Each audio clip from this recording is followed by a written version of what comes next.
Now tuning in to Earbud Media. Audio for everyone.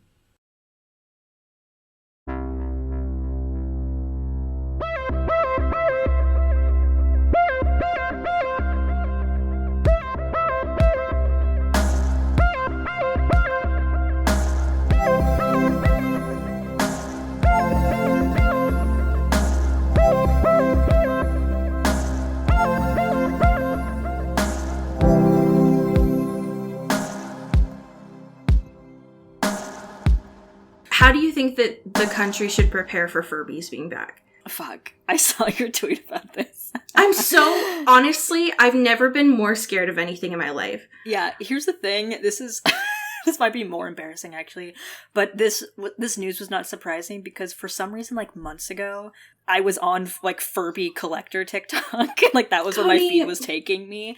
Why am I not surprised? And they were like, there's leaked like patents and designs of like an upcoming Furby, and I was like, okay, and I just like that I shoved that in like the filing cabinet of my brain, and then I saw the pictures today and I was like, that's literally the exact same thing they were talking about. But they are really scary. They're a little yassified. There's something about them that's very, I can't like not look at them, which is disturbing. I know that it's like an ongoing joke, right? That like, I'm afraid of everything, which like, first of all, shut the fuck up. There's a lot of things to be afraid of. The second thing is that Furbies were my first, and I'm not fucking joking.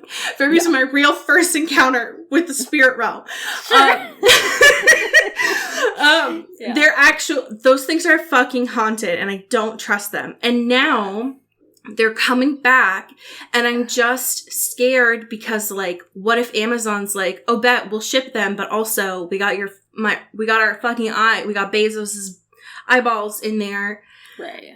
And we're gonna watch you because even when you take the batteries out of those things, it doesn't matter. No, yeah, but I think it's humbling, and I think also that every generation, little kids should be scared of something. Right? Yeah, the young generation needs to have the experience of being scared by a doll that seems possessed, taking out the batteries because it keeps making noises, throwing in the closet, closing the closet door, and then still in the middle of the night hearing the Furby. I think everyone just needs that experience in their life. Otherwise, like, you just don't experience and you don't move through the world in the same way. Right. No, I agree. I think that, like, that is, for me, where the fear of, like, monsters under your bed came from. Yes, was Furbies. Yeah, totally. I'm just scared. Because when the kids in my neighborhood eventually throw them out into their trash cans, what if they end up in my backyard? Because they're sentient and they move. You know? Like, who has to deal with them? Right. Can a vampire become, can that happen? Where are we going with this? What is I'm just worried about the supernatural implications of Furbies coming back. And listen, I get that. I would be more worried about the AI implications of this. I'm both. Or the robot uprising implications of this. What if it's led by the new generation of Furbies, you know? I'm just scared because I didn't treat mine well before, and I'm afraid they're coming back and they have shit to say. Yeah, and they hold a grudge, famously. They do. So. Oh, no. It's giving me a fucking migraine, and I know it's them. Like, it's them. Anyways, welcome into Twilight, I'm afraid. Ayo. Welcome to this normal Monday, where in the past week, absolutely nothing has happened. No. It's just been a slow week. Yeah, just really chill across the board. It's been a while. How are you? Hey, I am living, laughing, loving, against all odds. In a rare turn of events, I had a lot of happy things to choose from this week, which never happens. Because usually I'm like, day of, 15 minutes before we start recording, I'm like, what did I have any single amount of joy in the last 7 days? Me at every therapy session. She's like, what brought you joy? And I'm like, Jennifer, I don't fucking know. Right. Can you tell me something? And what I settled on is a show. I wanted to talk about a new show on Max, I roll, called Swiping America. Have you heard of this I saw an ad for it. Okay. I saw an ad for it on Ruby and Max. Yeah. It's following these 4 New Yorkers. This film crew is like, bet, we're going to take you to 8 different cities across the continental United States, except for some reason, anywhere in the Midwest. But that's another thing. Ruby and Max has a bias against flyover states. Yeah, Interesting. that's just my personal gripe about it, but everything else about it is very well done. But they're like, we're going to swipe for you. We're going to, like, pick you a few matches to, like, have a first date with. And then, like, continue to date in that city and then go to other cities. I will say the way the show is presented, especially in the first, like, 2 to 3 minutes, like how it introduces itself, is incredibly obnoxious. Great. So it feels, and it's also like they're like very staunch about it not being a dating show. It's a rom doc. Sorry. Like, this is a dating show. Please, it's fine. It's literally, we're watching people date on television. Right. So that's the only... And America loves dating shows, so fuck you. And it's not like gamified, so like, yes, I get it. It's definitely like more documentary style, but it is like reality television. I like the premise of this a lot though, because the idea, fucking dating apps suck shit. Mm-hmm. And being on them is an awful experience, so being able to outsource that sounds great. Yeah, and it's like really lovely to watch. Like, it's very filmed, like, it feels like you're watching kind of like a movie. It feels very cinematic. I love that. I'm so excited. Well, now I have something to watch after this, which is very exciting. Yeah. How are you doing? I'm doing okay. Most of this past week has been solely consumed by the exciting realization that Ruby and Max has all of Say Yes to the Dress. God, yeah.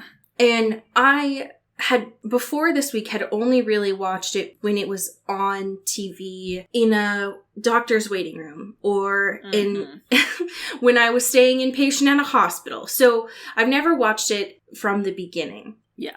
So that's been a goddamn adventure. So it's brought me a lot of joy. But I'm in a similar position this week where I had several things that I wanted to bring. An earworm that I've had this week is from a DJ that I found on TikTok named, I can't believe I have to say this out loud, DJ Hamster Dance. And there are a lot of DJs who I found on TikTok because they make fantastic mashups of songs, but then they do me so dirty because I can't put them on Spotify. Right. And listen, that's not their fault. That's a Spotify issue. It's just that I want to be able to listen to these things that get stuck in my head. Yeah. DJ Hamster Dance has several different mashups that have gotten stuck in my head. One in particular that is an honorable mention for this is the mashup of Somebody Come Get Her and the Law and Order SVU themes. Yeah. I think it was just the Law and Order theme song. And it's just the kind of galaxy brain that takes to put those two together. It just works so well. Right. The one that I want to share just came out this past week and is just, if I was able-bodied to be able to be at protests this summer, this is what I would be blasting on my Bluetooth speaker, which is War Pigs by Black Sabbath and Lip Gloss by Lil Mama. Like, how do you even... I just want to thank this man for his service because this is my two interests together. Yeah. And it works so goddamn well. Yeah. Like, I don't know what this guy's deal is, but this combination is gay rights, and it's really important. It is. It's everything that I needed, so thank you. And also, what I love about not just music in general, but specifically a protest song, is it's a goddamn bop. Yeah, which is crucial. Yeah. It's any sort of protesting chant, which I'm seeing every day with the current union protestings that are, like, the strikes that are happening, is it has to be catchy. Yep. Yeah. And this is something that is going to, not only does it have an important message, which is crucial, but it's catchy. And that is what's needed. And so I'm just watching this white man dance his ass off in the background, which some of these DJs, you know, they just like stare at you and they do that finger thing where they're pointing. It's like, I don't need that. Just dance. Like, you're happy. Right. Just dance. Yeah. Anyways, I love a good mashup. Yeah. And this man is just really good at this. For no reason. Yeah, I think the one I first saw of his that came on my For You page was the Hot in Here X Bring Me to Life. Whoa! Which is truly highly recommend. That is a combo that is really important. And I don't know how people that do this as a job and or as a hobby just figure out how these will make sense together, but I'm very grateful for that cortex in their brain that I do not have. Because it's very important. The only warning I will provide you about looking into these is they will get stuck in your head. Yeah, almost certainly, for sure. So that I will not provide you any other content warning, but if you have a brain like mine, you will just be going about your day with this in your brain. So at your own risk, enjoy from there. Amazing. This is one of those weeks where more than ever, I'm very glad that we don't talk about any important current events on this show. Yes, right. Anything that is relevant to the world at large, but just in our cylindrical bubble here. Yeah. Unfortunately, our current events involve someone who I would meet in a ring. My billionaire fight ring. E.L. James. Yeah, welcome back to the show. This woman never stops. Like the Ben and Jill Hatman, she haunts my dreams. She is releasing another book right now, titled, I'll give you all a moment to guess, as a squeakle to the Mr. It is, in fact, the Mrs., but she's British, so it's the Miss, it's Miss, and then it's us at the end. Mrs. Yeah. Mrs.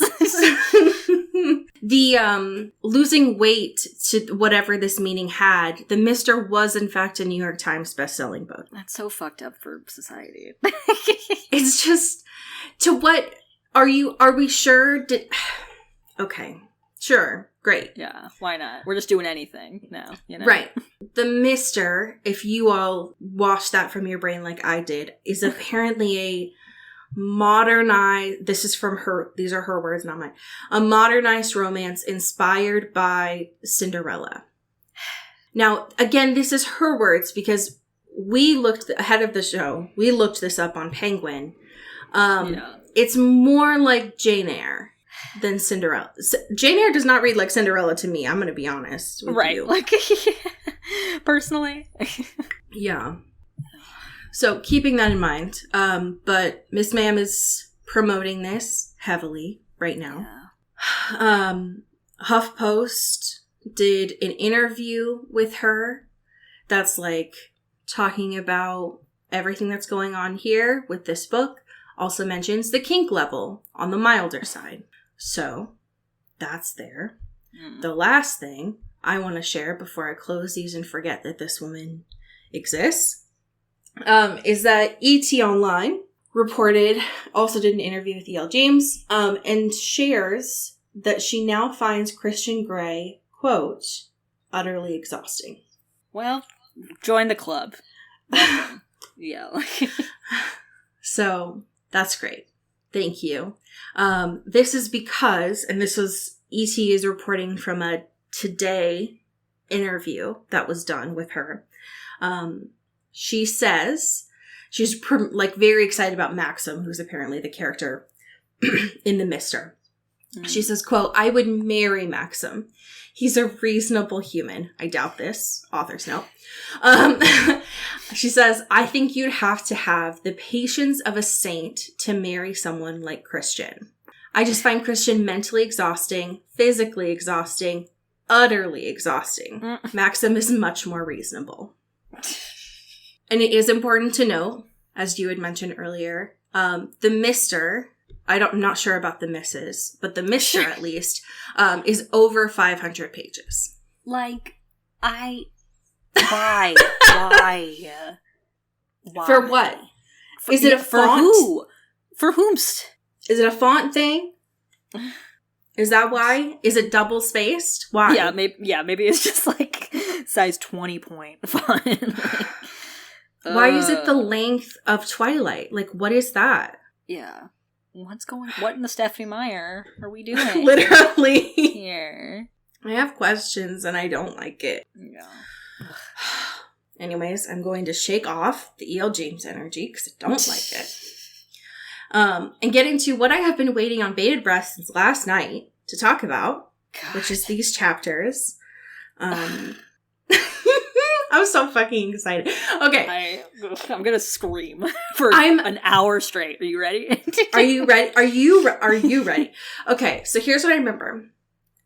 Previously on Glee is... Also, this is a Glee podcast now. Shocker, it's always been a Glee podcast. Always has been. Always has been, always will be. Also, this is a side note. How do you feel about him moving to fucking Disney Plus? Wait, sorry, who was moving to Disney Plus? Ryan. Oh, that's right. I don't have time. We don't have time. Always for this. has been a scab. Always will be a scab. Okay. True. Yeah. Okay. Previously, last episode. Here's what I remember. Yes. Sonia's a real boy now. And she is, but here's the thing. She doesn't like to lie. It's really important. Mm-hmm. She has a promise. She's being a lawful person. She wants to keep her promise. And Sydney is like, great, I got you. You don't have to keep your promise. Just be our compass. Yeah. And that seems to work. So they're on a mission to go and find out who this mysterious heir, Alyssa's sibling, is. Mysterious. Sure. So that's important to know. The other things that happened that I remember are there was that big spirit fight that happened between Sonia and Robert. And Sonia was like, I'm also you, spirit. I know when you're trying to compel me. Don't you ever do that. And then they got into like brain games with each other, which was not good because Dimitri was trying to sleep. He said, give me 5 minutes to rest. And they did not give him 5 minutes to rest. No. Also, there was donuts. Important note. Yes. Oh my God. There was a lot of donut-based plot devices. Yeah. That's what you missed on Glee. Where we had, like, the very last thing was Rose was like, I'm driving. So, chapter 21. Is Rose driving, Cody? No. I love the end of that chapter. Rose was just like, fuck yeah, I'm gonna be the driver now, because I guess Sydney's the general, and I'm just chilling. I'm baby driver. But that didn't end up being the case. But Sydney also was not driving. Because Dimitri's like, you just fucking get in the car. The thing that bless Rose. But she's like, it didn't take until Dimitri said it, but Rose was like, it'll be fine. I'm going to be a great driver. And Dimitri was like, ma'am, when you are in Lissa's head, you are not fully paying attention to the road. There's like 8 of us in this car. Yeah, they're all packed because the engine trouble, right? Quote unquote. Sydney smashed that car, Robert and Victor's car, into pieces. Yeah, Sydney, before he cheats, their car was not bad. And so now they're all packed into this one car. Dimitri's driving, Robert's in shotgun, and then Rose is in between Victor and Sonia, and also Sydney is like in the like cargo seat, like in the back. It's like some small like, and I don't know. It's all, everyone's just crammed in there. It's not a great time. They're all just like, yay, road trip, very cool, very, very fun. Apparently, with this type of car, it's not a trunk per se because it's not closed off to the car. Yeah. Okay. It's still apparently theoretically because Rose says this later, from the back seat she can reach in to the, quote, trunk. Right. Yeah. Whereas so in a traditional trunk, you would have to get out from the car. So she has oxygen. But that's where you would put like a suitcase or things like that. Like not where a literal human like Sydney should go, who's an alchemist. Right. And then they say later that it's not just like uncomfortable, right? For if it was just her. But then they put like groceries and luggage and stuff in there too. And Sydney's already pissed that she like can't drive. And so now she's like, I'm just like in the cargo, like I'm storage. Like, in her head, she's like, I only signed on to this because Abe said I would always be able to drive, and look where the fuck I am. But apparently the reason why they did this is so that there would always be a guardian in each row. Right, which is smart. It does make sense. Yeah. Here's the best way for you all to understand this. I want you to go and in your storage closet, I want you to get the game Life. I want you to pull out the car and the little blue and pink pieces. And I want you to map out what we're saying. Yeah. That's what, it'll help you. Yeah, it's a good visualization. Sonia's directions are apparently really vague because she's keeping her promise or whatever. She's like pointing in general directions, and Dimitri's like winging it. She's like, okay. Sonia's the worst co-pilot. They're like almost past the turn off, and she's like, "Oh yeah, you're supposed to turn there, ma'am." Yeah, it's like don't trust this woman with Google Maps. Or any map. It's pretty fucked up. Especially because, as we find out, they are driving. She doesn't say this from the get, right? Because she's supposed to keep her promise. But they are driving from Kentucky to Ann Arbor, Michigan. That's a long way. Yeah, that is a lot. She could have at least said, like, drive this far and then you're going to have to switch out for something. Because for Dimitri to drive all of that by himself? Yeah. Yikes. Come on now.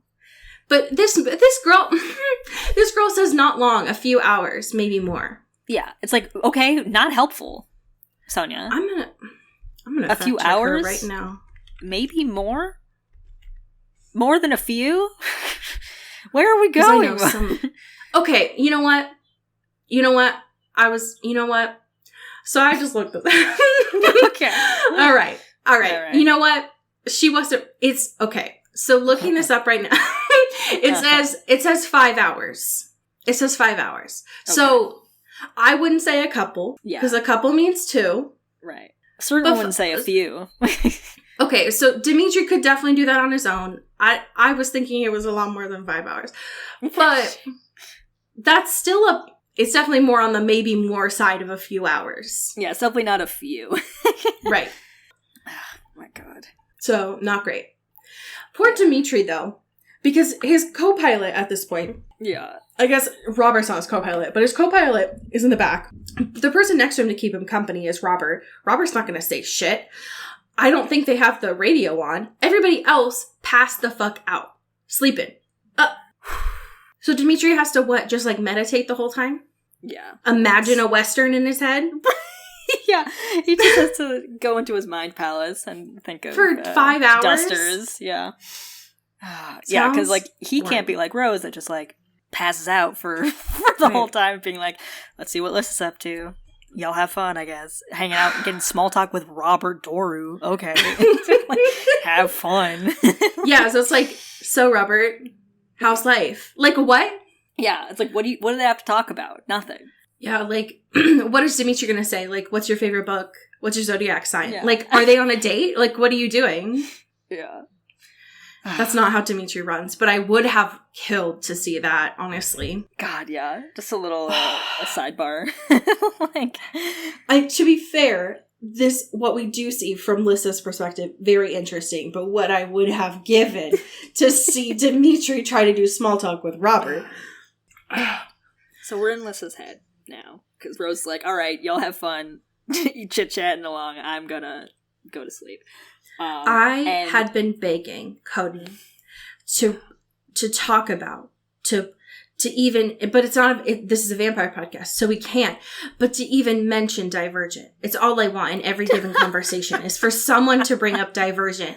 So I can just be like, hey, let's talk about this really shitty book series that I have an unfortunate attachment to. Sure. And here, my Scorpio queen, Ferrero Rocher, just does it for me without me knowing. God. And I'm just in awe the whole time.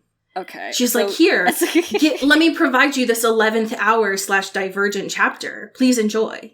This, okay, that's good to know that that's what Divergent is, because this chapter stressed me out so bad, made me really upset.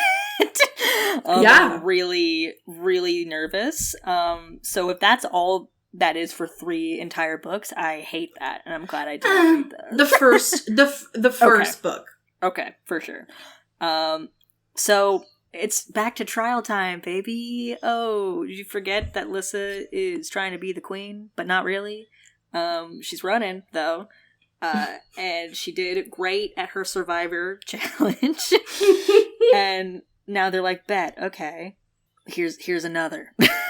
Here's another. We did our first trial, physical. Yes. So, again, sort of.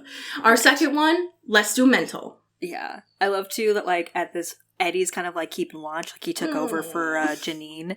And Lissa and Christian are still, like, cuddling in bed and stuff when yeah, because the guards came in the middle of the fucking night. Yeah, right. And they're like, hey, they're gonna haze let's her. Go. Yeah, right. Yeah, exactly. It's like some weird, hazing ritual. And they're like, get up, let's go. And like, Lissa's being a like, queen isn't joining a sorority, but they're like, not on our watch, it's not. Yeah, she's just like, clearing her eyes, being like, what's happening? What's going on? And apparently, Christian's allowed to, like, at least walk her there. Like, they at least have to be like, all right, it's fine that, like, you're releasing the knowledge of that this is happening. And not, like, execute him or something. Of, like, you don't have this knowledge. This is important information. Because Eddie didn't trust the Guardians. He definitely thought that someone was coming to, like, assassinate her. So he's like, I'm gonna walk with her. I don't give a fuck. And Christian's like, well, cannot. I'm gonna come too. Right. It's like, well, I want to hang out if we're all allowed. But apparently they felt a little bit more comfortable because everybody in the town, like in the court, felt like was coming outside of their doors to see what was going on. And they're like dabbing Lissa up. They're like, good job, Lissa. Like, you're going to do great. Have fun. Yeah. Like there's the Dragon's Return. Let's go. I love it. Like, there's like a tiny, like growing fan base for Lissa's, moment in the sun. Of, like, this, like, mythology now. Of, like, fuck yeah, let's do it. It's the dragon's time. Hell yeah, let's go. That's my girl. I put all my money on Lissa. Yes. This part felt a lot... Like, we saw this far more visualized in the television show. But it's nice to see it in the book, too. Yeah. Like, the little, like, pennant flags and stuff like that, which is cute. Mm-hmm. So, Lissa gets to the place where the test is, and Christian and Eddie have to, like, stay back. And so she, like, goes in. And there's this older Moroi woman who's chilling in this chair. The room is, like, pretty empty. It's just her in this chair. And just like Divergent, Lissa has to fight this old woman. She has to kill her. No. This 105 old woman. She has to physically get into fisticuffs with her. Yeah, the mental challenge of this test is, are you able to kill an old woman? Yeah. Would you? Yeah. And she's just, like, vibing. She's holding something like, wrapped in this cloth. And Lissa's like, okay, bet. Let's walk over to this other chair and sit down. Turns it around. Water. So what's up? Yeah, like, hey. You come here often? And Lissa's just like, hey, I'm Lissa. This old woman is like, girl, I know. It's like, I know who you are. Yeah, like, I obviously know who you are. And not only does she know who she is, she knew her grandfather, which is T. Is so small. This world is so small. Yeah, there's a dozen people in this universe, and that's it. And it's just their families, up and down time. That's it. Yeah. Which, great. And Lissa's like, whoa, how did you know my grandfather? Is the test that you drop new lore about me? Right, yeah. Is it just me getting a history lesson about my family, who I famously don't know anything about because they're all famously dead?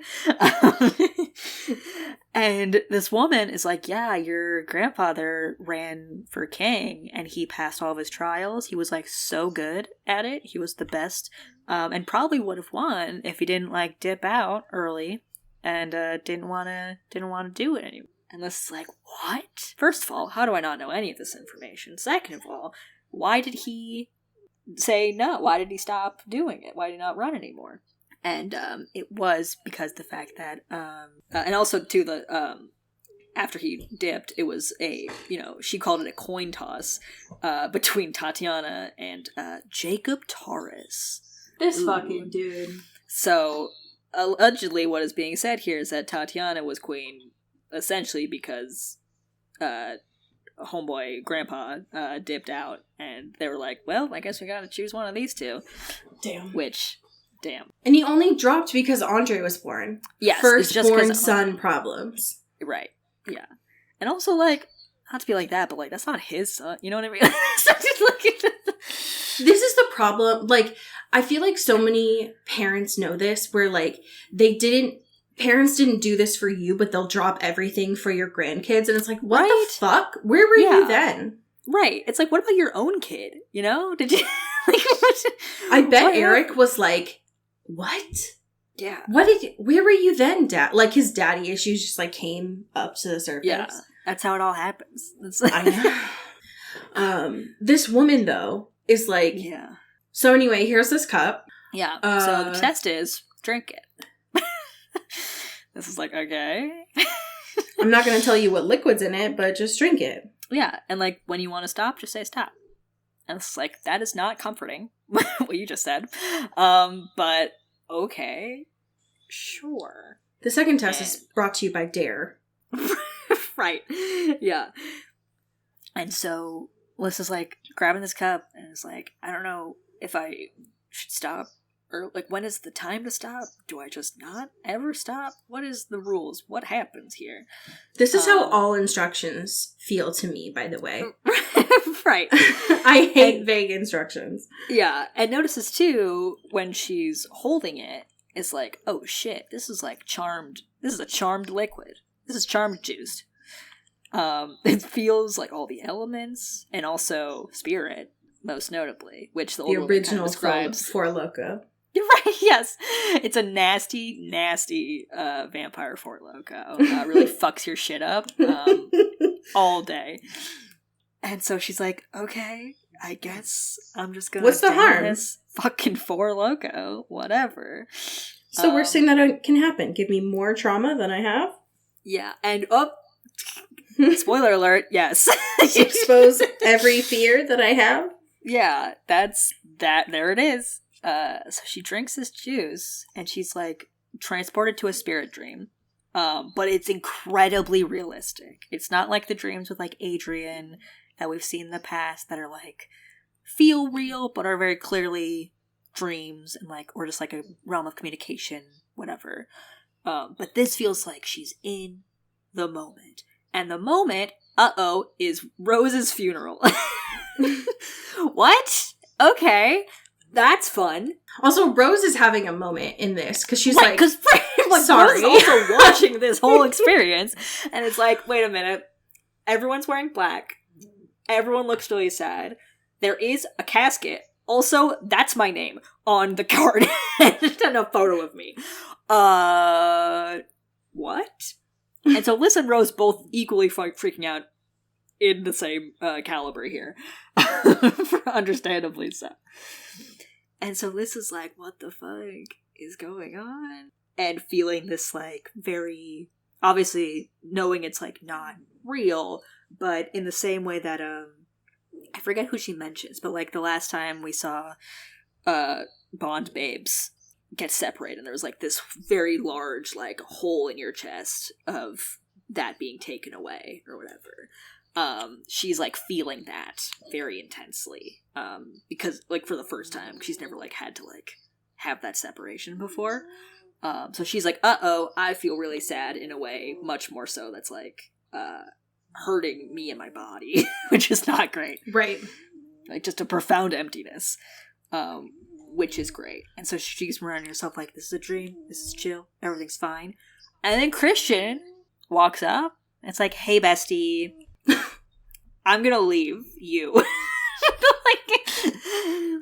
and Liz is like, what? My Rose is right there dead. What do you mean? And he's like, yeah, listen, like, you got stuff to do. I'm gonna get in your way. And I just need to peace out. I gotta go my own way, you know? Oh my god.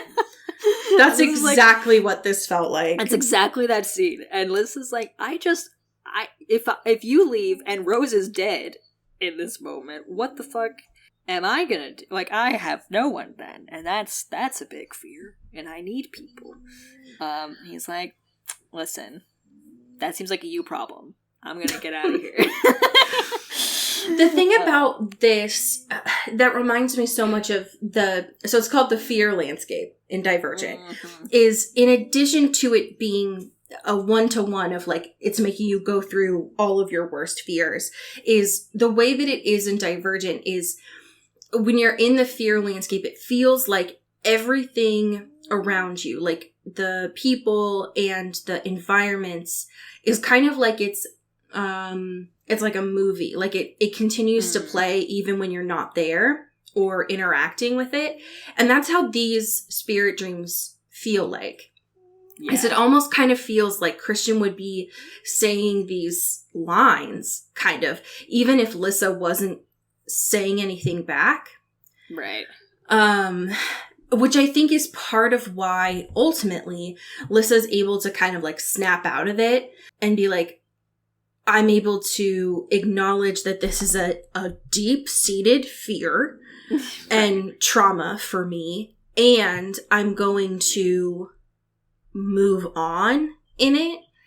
Whereas if it was real life or even like a real dream, it wouldn't feel as like scripted. Yeah. But this still yeah, it sucks. It's definitely painful. And especially too before Christian leaves, he's like, well, you know, she died trying to protect you, you know? And it's like, fucking relax, okay? We get it. This is very obvious what is going on here, and I hate it. They mention, like, Rose kind of figures that out a little bit earlier on into this scene too, because there's a star on her tombstone, which apparently means that she's killed too many Strigoi to count. And there's a moment where Rose is like, go me. Right, yeah. It's like, all right, slay. Like, that's exactly how I would die. All right, cool. Yeah. Which like I that. loved. All right, yeah. It's like, hilarious. So Lissa's struggling. Yeah. Because Christian just, like, disappears. Very much like New Moon. Christian just, like, disappears in this fog. Like, yeah, just, like, walks into the fog and dissipates. Just, like, very much not something he would actually do. And so Lissa's like, fuck, I think I want to say stop. I don't like this at all. I'm not really feeling good, but I can stop the pain right now, and that's really great. But then she's like, I feel like I kind of gotta see where this goes, even if I don't really like it. And then she's like, in court. And it's like, uh-oh. All of these very fancy people in the courtroom and all the council people, and she's like on the council, she's sitting in her little chair, and Ariana was the queen, like whatever, and they're like in a heated debate about the age shit again. Always. And so Ariana in this moment is like, well, what does Lissa think about this? What do the Dragomirs have to say about this? She swoops her high ponytail over looks. Right. Yeah, it's like, what do you have to say? You got anything? You thought about this? And Lissa goes blank, which is not same how she, like, internalizes this question, because she's like, this is something I've talked about for a long time. Like, this is something I have a lot of arguments about. Like, I'm very confident in how I talk about this thing and my opinions on it. But, like, the words just cannot go past that. And so she looks kind of foolish, and everyone's like, I knew it, you're a fraud, like, the Dragomirs died with you, and like all the legacy, fuck you, like they died with them, and you're just like around, but that's like a fluke. So, and Lissa's like, no, that's my other worst fear. No, being like not upholding the legacy. What the fuck? They literally blow a raspberry at her. Yeah, they blow a raspberry. Yeah, they drop a mic and they blow a raspberry. And they're like, get the fuck out, bitch. The part of this that was, I mean, everything apart about all of these is really painful, but the part that sucks so bad is that, like, they have someone come in and take her family seal off the wall. Yeah. And Lissa's like, no, don't do that. Yeah, please, this is mine. God. Which, fucked up. Rude. That's so rude. Yeah. This third one is very reminiscent of some of the earlier books that reference some of her. Lissa has some of her earlier cuts on her arms, but it's not it's not particularly like relevant to this scene. So yeah, that's all. I did miss this doctor though. Yeah, what? Welcome back. It's been I a missed while. this doctor. Yeah. Rose is having a trip seeing her, like, fake self in this one. Yeah, because Rose in this universe is no longer dead. She is standing above Lissa with this doctor, who we all know and love, and I've missed dearly. So Rose is like, what the fuck is the through line here? Where are we going? What's going on? Yeah. Who do you think... Okay, so the doctor, Olensky, it's been a while, is like... is saying that the safest thing for Lissa at this point is to go to the bad place of Tarasov. Yeah. But it's because, like, apparently the reason is because not only has Lissa been hurting herself, but she hurt someone else. Who do you, and they never say who do you think that she hurt? I don't, And the fact they're like, you don't need to know, like, it's not important. It's like, it must be someone really bad, like, important. Yeah. Like, Christian, question mark? Or Adrian? Right, like, if it's still during the school time, right. That's what I was like, maybe it's Christian, or, like, if this is still when they were living together, like, during school, during one of the, like, first books, maybe Mia, but if it was someone important, probably Christian. Right, yeah. And I feel like if it was someone more important, like, more royal, like, whoever the queen is in this version of the universe, like, it would be less of, like, a conversation of, like, oh, you don't remember? You know what I mean? Like, if it was someone very close to her personally, I can see that reaction, rather than, like, capital I important, you know? Exactly. That sucks. And Rose is like, take me instead. I'll suck all the, or I'll go to Tarasov. And Lissa's like, no. And everyone's like, what's going on? And then Rose is like, well, what if I just suck out the poison, or fake Rose, new Rose, different Rose. It's like, which real Rose doesn't like this Rose at all. No. And she's like, well, what if I just suck out all the bad stuff? I'll be like, you know, the Saint Vladimir situation, and I'll just take it. Even though that woman famously killed herself because it was Anna died. Yeah, Anna straight up died. So not great. Everyone's not really having a good time with this situation. And Lissa, notably, this third fear here is Tarasov. And also, as mentioned in the first fear of, like, not just being alone, but this recurring fear is of Rose having to continuously save her. Like, yeah, right. So, not great. God. And she keeps wanting to be like, I can just say stop. I can just do it. Right. But then she pulls an unexpected card and she throws up a wall between this dream Rose and her. And just goes to, she's like, just take me to Tarasov. It's like, I got it. Don't worry. I'll do it. I'm not afraid, as I say, very afraid. Yeah, so scared. Here's my question for you. Do you think, if you were put in your fear landscape, that you could handle it? No. No, absolutely not. No. Yeah, I would fucking buckle. Well, There's no way. Lissa takes us like a champ, for sure. She passes with flying colors. There is no money in the world for me to do that, ever. Yeah, I've been in therapy routine, like... Yeah. And very much consistently for about 11 years now. There's no fucking way. No shot. No, I would see that first scene and hit that big red button. There's no.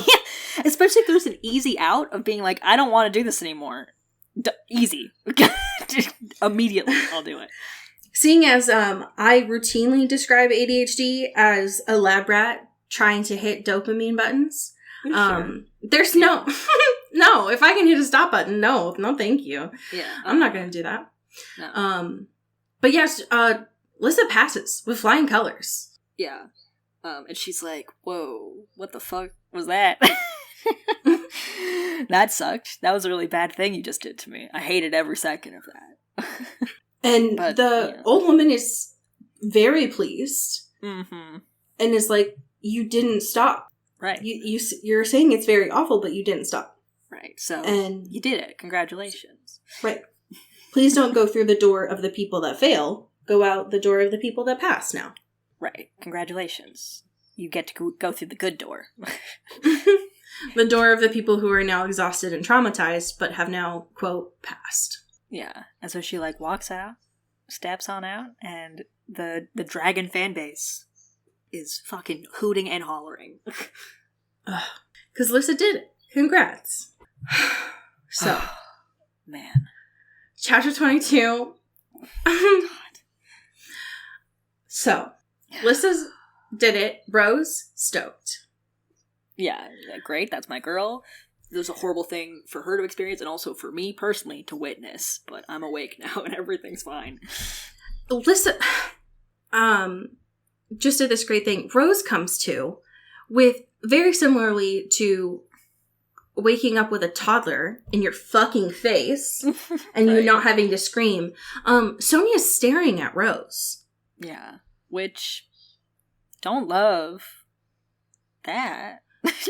And Sonia's like, you were in a spirit dream. Right. It's okay. Like, okay. Cool. Yeah, yes, I was. Thank you. Can you personal space, please? Can you get out of my fucking grill? I know the CRV, which you keep saying, Ferrero Rocher, thank you, is not meant for this many people, but chill out. Thank you. Yeah. Ugh, God.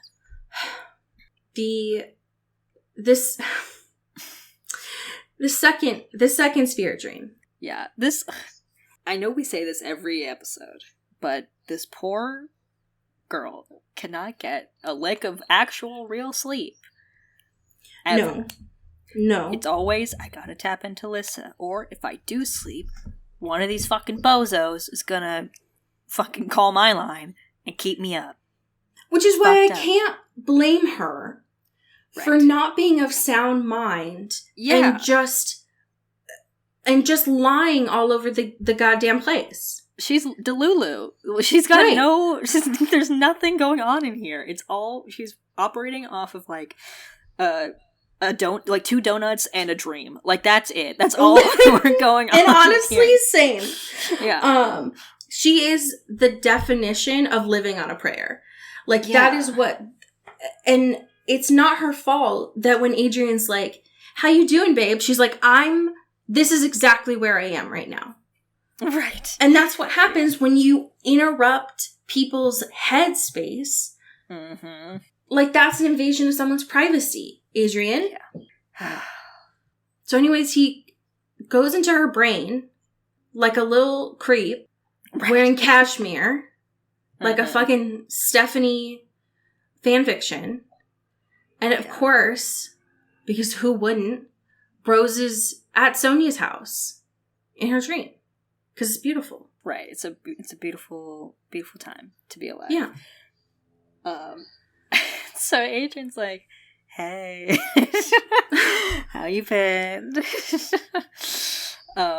Super, super stoked to see each other. Feeling great. Living, laughing, loving. and him being like, I should let you pick this place, the place that we like vibe in more often, because like this is fun, this is great. You know, left it up to your subconscious, and you just like picked this. That's pretty sick. Also, incredibly notable, she is wearing, or he's wearing like nice little like t-shirt, cute, not wearing like these weird dresses and shit, like not having all these weird fashion moments put on. True. These people love that. And like immediately, yes, he's looking around. And he's like, "Listen, if I were you, I don't know that I'd want to come home. This place is beautiful. I didn't know that West Virginia was so great." And Rose immediately drops the ball, and it's like, "Oh, this is not West Virginia. What are you talking about? This is Sonia Karp's place." Yeah, Andrew's like, "Huh? Say that again?" And Rose's like, sorry, what? What did you hear? I don't know what did you say? Did you say Sonia Karp? I thought why'd you say? I was just picking up what you were putting down. I think we were just, maybe you put something in the dream that made me and then she closes her eyes like she's sleeping in the dream. Right, it's like, actually, I don't, I'm really tired right now. What if I slept right now, actually? Ooh, so sleepy, can't talk anymore, bye. This connection's like really bad. Yeah, it's like, you're breaking up right now, so can we like unplug the router or something? Maybe just like reset it. So she just drops all the beans, and it's not her fault because she's sleep deprived. Yeah, nobody's let her sleep. Except that one time, like 2 days ago. And she doesn't remember any of it, which means she didn't get any REM sleep. Right. So, not great. So Adrian is now pacing in this beautiful garden because he's like, so all 6 of you are in West Virginia together. And she's like, well, not, so yes, but not West Virginia. Yeah, it's like, all of that true, except still not West Virginia. Where am I? And actually literally don't know. Right. Not only can I not tell you, because it's dangerous, but also I don't know where we are. So I can't even tell you if I wanted to. So. Right. And that's not withholding information. I just, I literally don't know directions. I don't know. Is that a crime? And you might be like, you're a guardian, you should know directions. And I don't know. I'm sorry. Yeah. I'm sorry, okay? Alright? And he's like, can't you stay in one place? And she's like, I'm sorry, I'm on a mission, I'm doing something really important. And he's like, your important thing is staying somewhere where you're not caught and killed on sight. And she says, we can agree to disagree. Right. I hear you. For sure. I'm going to take that into consideration, but I'm not going to do that. Thank you. Right. Yeah. I'm really close to maybe having an answer, so got a blast. And he tries to say something, but we see something that actually hasn't happened before, which is Adrian starts to fucking fade away. Yeah. It's like, literally the connection is unstable. So we know that is an option. Yeah, he's fading into the void. Yeah, which is that his mom is checking in on him. Yeah. He said, his mom is like, you need to get off the Xbox, it's my turn. Yeah. It's like, sorry, I gotta take this. My mom's on the other line. I gotta... Yeah. I gotta... But we're not done with this conversation, okay? Sure, right. You win this time, but... Yeah. So, gets out of this one. Sonia's still being a little creep. Because she's watching vague her directions of like, all right, take this exit. Like 2 seconds before the exit. And we have a location now, which is exciting. Welcome to Ann Arbor, Michigan. So this is where I got my spidey senses activated. Sure. Yeah. Because I was already on the hunt. I had an idea. Mm-hmm. But then when Freya wrote this, I went, And like Raven Simone in That's So Raven, I went back in time and I went, where does Jill live with her mom? Oh, that's right. Fucking Detroit. Got it. Ugh. It's all connected. It's all connected. Ugh. So, then I started to get very excited and read very fast. Right, you're like, here we go. This is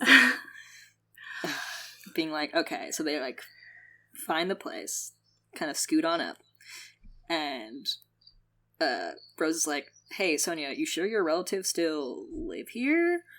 And she says nothing. Yeah, and Sonia's like zipping her lips, like, secret, promise, keep the promise. And Rose not is a like, yes, okay, not a no. Right. I guess we found the limits of what the promise is. Great. Right. Got it. And then turns to Dimitri. It's like, we still doing the same plan? He's like, hell yeah, we are.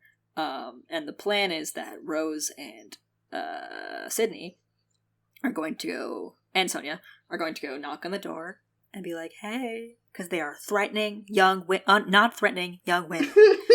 Threatening young women. Threatening young women.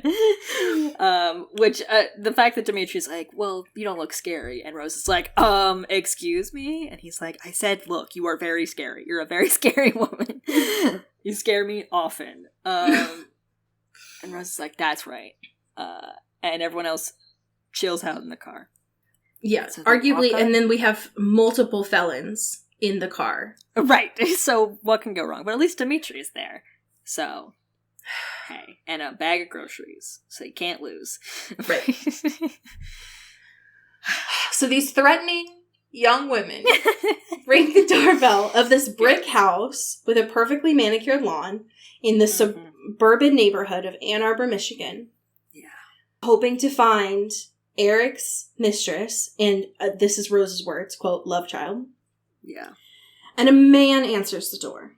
And loses all thought. She had not expected anything to deviate from the plan. Right, like, I thought there was going to be one singular person. All of this is not tracking with my idea. And he's like, Sonia, oh my god, it's been so long.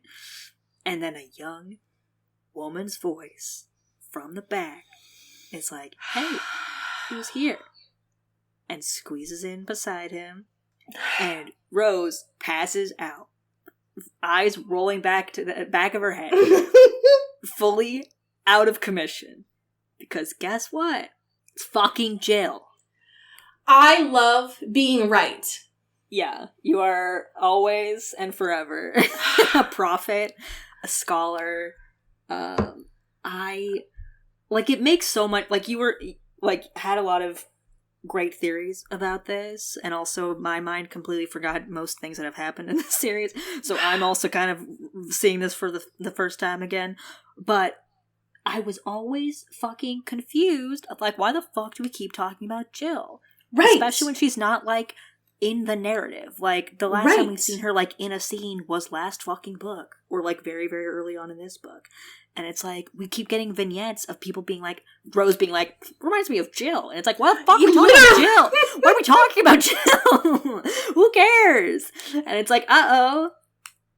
Here it is. What? So now I'm Jill one for Dragomir? Jillian Dragomir. Jillian. So now I'm very curious. Yeah. If it ends up being Tasha who killed Tatiana. Right. I don't know. I'll buy my first lottery ticket or something. I don't know. Yeah. It's just, it was just too much Jill to not have a purpose. Right. Yeah, clearly. Because it's like, what the fuck? Right. How? Why? Right. Yeah. Now, but now we know, now I feel better about Jill because now Jill has had training, like offensive training. Yeah, that's true. So, Little Miss Dragomir can kick some ass. Yeah. So I'm feeling a little bit better about this. So next week, chapters 23 and 24, I'm imagining Jill's mom, whose name I couldn't fucking tell you to save my life. Right. Gun to my head, I couldn't do it. Jill's mom is probably going to ship bricks because she's like, I've been trying to keep this a secret my whole life. Probably because of the fact that as we've seen firsthand, the court is a death trap. And then are we finally heading back to court? I mean, we're 60% of the way through the book, so oh my god. But we don't have the murder. We don't have the murderer yet, so I don't know. No.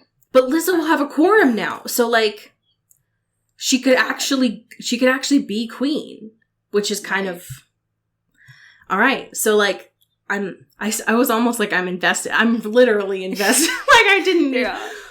Anyways, I'm interested. I'm ready. We have some fantastic patrons to thank. Hell yeah. Would you like to start us off? Absolutely. Thank you to Alex Dornan. Ooh, thank you to Jasmine Anastasia. Pew pew. Thank you to Megan Pattinson. Ooh, thank you to Katya Karp. Ow ow. Thank you to Hope Castillo. Ooh, thank you to Maddie Facinelli. Pew pew pew. Thank you to Genevieve Morgan. Ooh, thank you to Danielle Burke. Ow. Thank you to Sophia Salinger. Ooh, thank you to Laura Forty. Ow. Thank you to Dan Seklos. Ooh, thank you to Emily Ozera. Pew pew. Thank you to Jaylene Ivashkov. Ooh, and last but certainly not least, thank you to Ashlyn Vogel. Pew pew pew. So I have a fan fiction for you. Fuck yeah. This is by the author S.M. Wilshire. Okay. It is it is titled Wife Swap Post New Moon.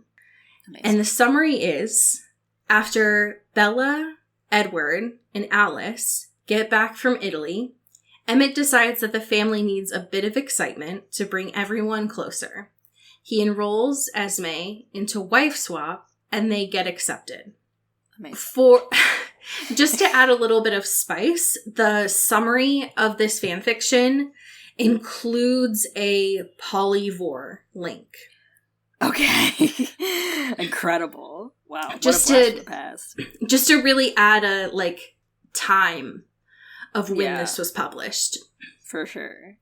So this starts with the letter that they receive. Amazing. From Carlisle's point of view. Dear Dr. and Mrs. Cullen, you have been chosen to appear on Wife Swap.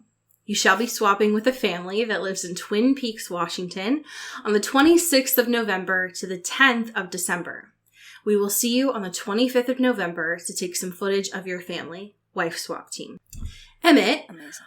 Why did you sign us up for Wife Swap? I asked as calmly as I could. Because I thought we needed some excitement and some fun, Emmett said, trying to sound sweet, but failed. Let's just say it was a good thing that Edward was at Bella's, because otherwise he wouldn't have a head right now. Since we got back to Forks, Edward had hardly left Bella's side, so he is hardly here anymore. We'll just have to make Edward bring Bella over here. And then it would be in 2 days, when I would only get 2 more days with Esme before she has to go to Twin Peaks for 2 weeks. Let's just say I'm glad we haven't been to Twin Peaks for a few decades.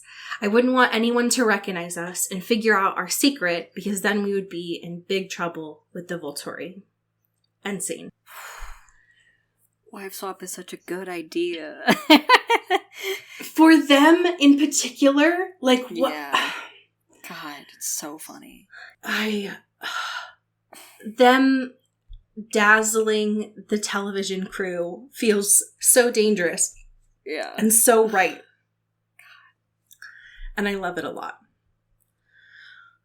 Well, friends, this is annoying, but also we have some very exciting things planned for the summer that we can't tell you yet. So just get excited. So very, very much looking forward to being able to share soon. Until next week, as we say here in the Pacific Northwest. Get bit. Ooh. Into the Twilight is an Earbud Media production. You can follow us on Twitter at Into the Twilight or on TikTok at Into the Twilight Show. You can find me at Cody Corral on Twitter and Allie at Alexandria Does. And you can support us on Patreon at patreon.com/Into the Twilight. We have merch, so much stuff. All those links are in the episode description. And make sure to rate and review us on your favorite podcast hosting platform. It really helps the show. Thanks. Bye. You've been listening to Earbud Media Production. Earbud Media. Audio for everyone.